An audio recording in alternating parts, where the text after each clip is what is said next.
Sevgili seyirciler, bildiğiniz gibi pazar sabahları sizlerle okuma zamanı adıyla bir program yapıyoruz. O programda kitap odaklı, kitap merkezli düşünceler oluyor.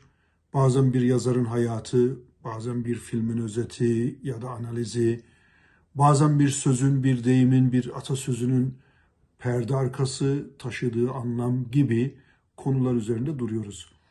Bu rutin akış içerisinde zaman zaman değişik şeyler de yapıyoruz. Bunlardan bir tanesi geçen ay yapılan çok önemli bir toplantıydı.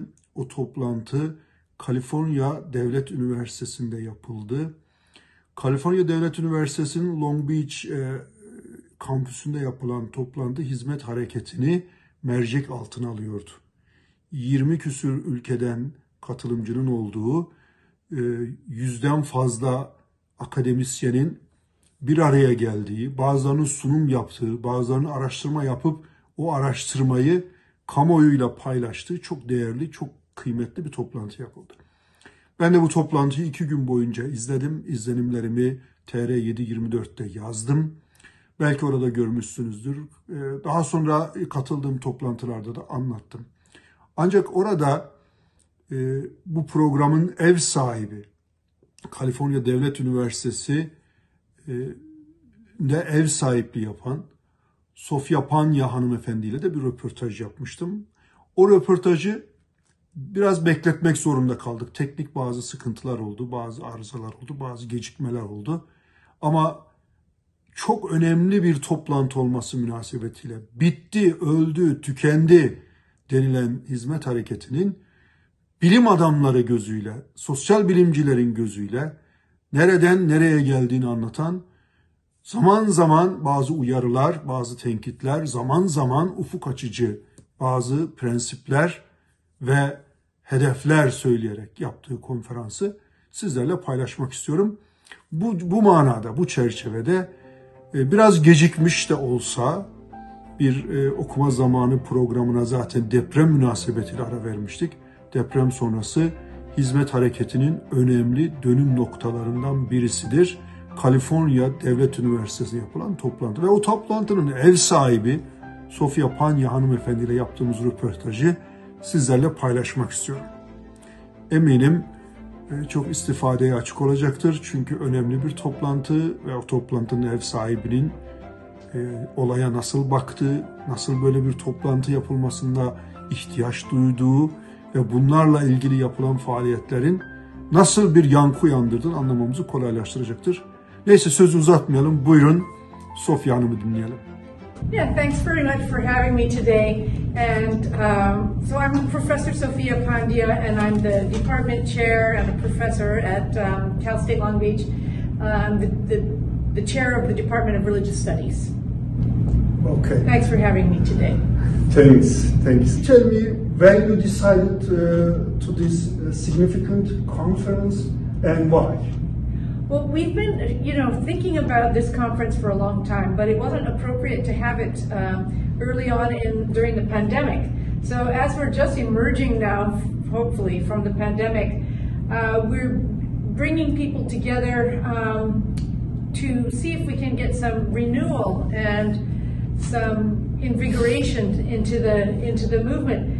Of course, since 2016, people in the Hizmet movement have been very depressed as they've been, terribly persecuted after the coup attempt in Turkey, and many people have been scattered all over the globe.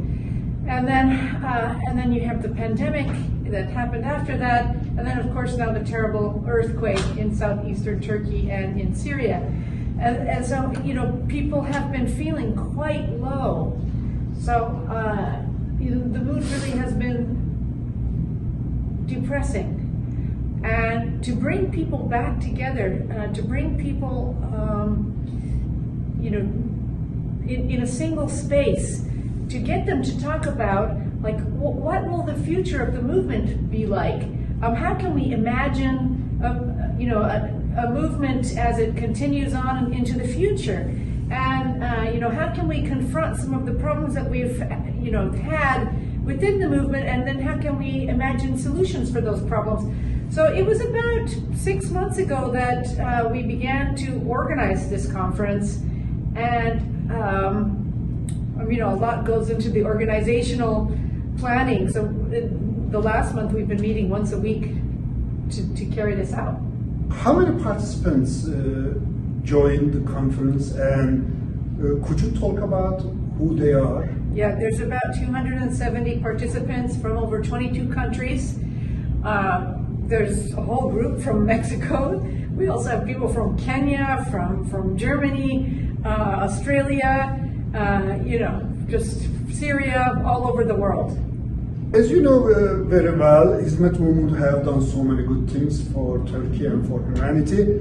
But after the fake coup 2016, some people hesitated to support the movement. As I see, you are very helpful and optimistic for the future of Hizmet movement. What are the motivation you have for your effort? I guess the motivation that I have is that I knew the movement before the fake coup. Yeah, I knew the movement since 1999. I knew people in the movement for a very long time. That's like over 20 years now. And so when the coup attempt happened, and I was actually flying to Turkey, I was going to change planes in Istanbul. I was just like everybody else in the movement and in Turkey, just very shocked, very shocked. And I was hoping that it would be a quick problem, that would be solved in a couple of weeks, and just a big misunderstanding. And of course, to see people that I know go to jail, and people that I know die, people that I know be tortured, was, just awful. It was just awful. And I felt a certain responsibility to tell the story as somebody who has done research on the movement before 2016. I had already begun my research on the movement. I felt some responsibility to tell the story regarding what was happening to people in the movement. I mean, it was a clear-cut case of persecution, religious and political persecution. And so to neglect to tell that story would not have made sense. I see. As you mentioned that you know somebody who's in jail now, and somebody died. Yes. As you said. Yes. And you see some people outside of Turkey, in Europe, like exiles. Yes. Do you have any recommendation for them? Do you want to advise something? Sure. I mean, yeah, so in 2018, 2019, and I think 2021, I went to Greece and I interviewed over 75 I want to call them survivors of Turkey's purge, okay, survivors. But the refugees and asylum seekers. And sometimes people would ask me, do you have any advice for us? And this is not the first time. No, this is not the first time. And I mean, usually I'm interviewing them, but the question is interesting, and because this is, this is what I'm working on. I'm working on a book about the refugees and how they make meaning from their struggle. And I think that my advice is to continue to use this, awful event that has happened to you to continue to seek meaning, to continue to understand it as a painful place, but as a place that gives you an opportunity to learn new things, because exile and Edward Said says that exile is an opportunity. It's like that many people that are in exile actually become the world's poets, the world's novelists, all kinds of creative fields, because they have experienced something that is not normal, right? It's not normal to be exiled. It's not normal to experience displacement. It's a very different and painful experience, but it makes you like other displaced people. You have something in common to talk to them about. You can empathize with other people that have been marginalized and have been persecuted, and that gives you a positionality not everybody has, but it also has, it gives, the experience itself makes you understand the world in a way that other people cannot understand it. And that makes you, I mean, it just gives you a creative edge, a creative difference. And I think that's important to keep in mind. I think another thing that's very important that I would like to say is that I've noticed that there's a lot of solidarity building in this experience. You know, collectively, as a group, you went through this. You didn't just go through this, each person by themselves. You went through this as a group. And I think that I notice that those ties that the community has, those connections within the Hizmet community have strengthened. People tell me, you know, like when I say, what's helping you get through this? They say, my Hizmet friends, you know, my parents, they disowned me, right?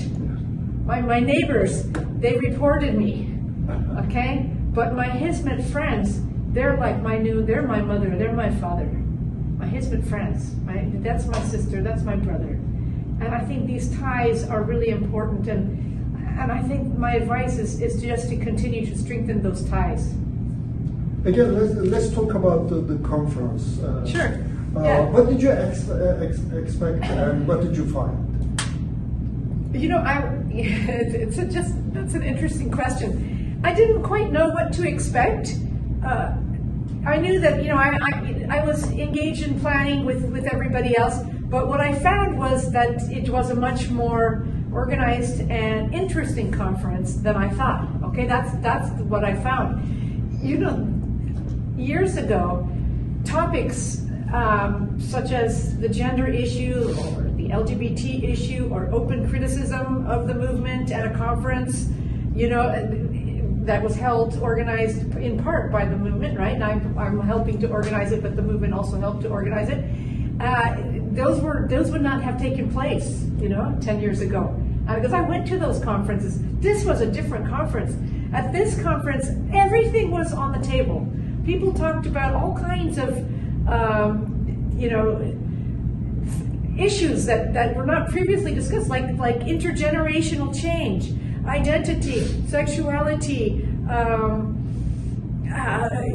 you know, morality within the girls' dormitories, just issues that were perhaps a bit taboo in the past. And so I see change. I see change, and it's invigorating. Yeah. Okay, I have listened to so many good speakers who has some papers, theses. I'm just wondering that are you going to publish it as a book or brochure, or you are going to put some information and what they say on the website, something like that? So our plan is actually to be very thoughtful about the outcome of these papers. And what we're going to do is we're inviting presenters to give us a more polished version of their papers, and that will go through a vetting process. Some of the papers will be selected to be part of a conference proceedings and perhaps even part of an edited volume of essays. So we're going to do that. I'm not positive yet if we're just going to put, for example, PowerPoints on the, you know, on the website. That would not, I mean, that hasn't been talked about really. People have, you know, internally, we're talking about turning this into definitely a book. Okay. Yeah. At the conference, I have seen some students. I believe they are your students. Could you tell us who they are and why they are interested in the Hizmet movement? Okay. So I have, this semester, I'm teaching 2 courses.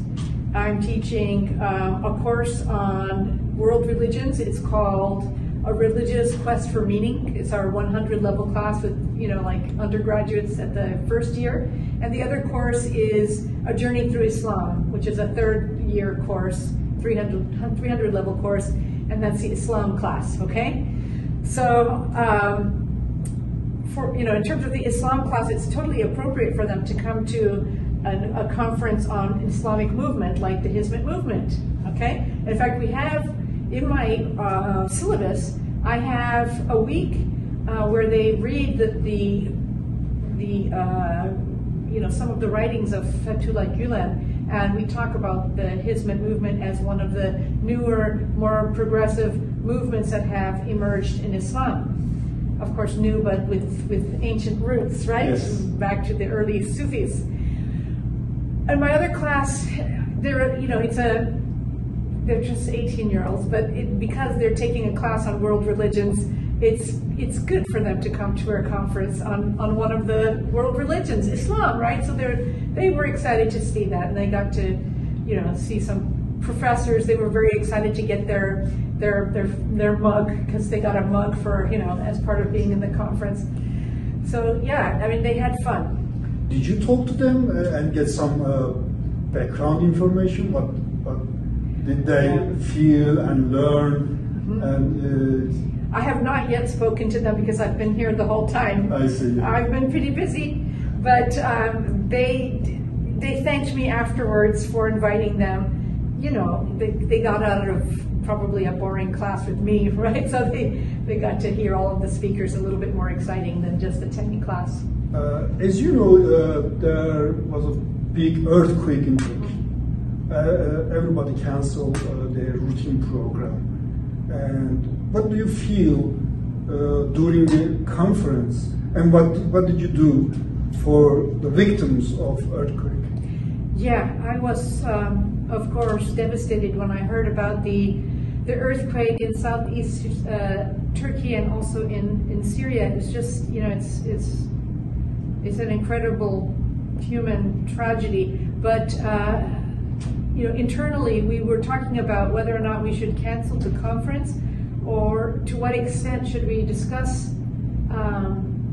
the earthquake. And so we decided that the best thing to do was to go ahead with the conference, but of course do fundraising. And then we held a parallel session in which we invited people to come and talk about their own grief, because many people that are attending this conference now have lost family members or friends, or their family homes, and so we wanted to address that. It just seemed to be, it would be a glaring omission if we didn't address that.